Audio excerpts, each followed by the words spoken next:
Dans l'évangile de Marc, Jésus explique qu'il y a une ligne de partage, mais il le fait en des termes qui sont a priori choquants.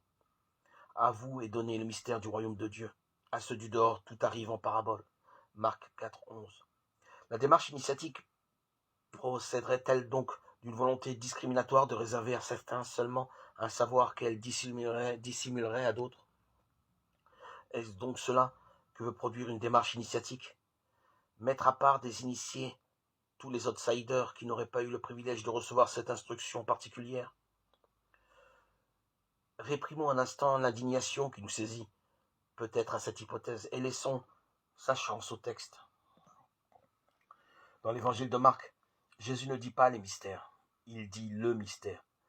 Quand il est ainsi au singulier, le mot est caractéristique du langage apocalyptique que pratique le livre de Daniel lorsqu'il rapporte l'affaire du songe mystérieux qu'aucun sage, ni devin, ni magicien de Babylone ne pouvait expliquer au roi Nabuchodonosor.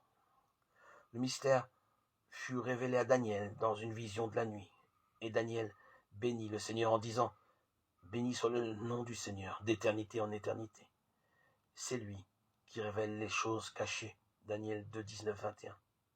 Tout en semblant adopter ce langage, l'évangile de Marc s'en sépare. Il dit le mystère à propos de quelque chose qui reste caché à ceux du dehors. Mais ce mystère n'est pas révélé, il est donné.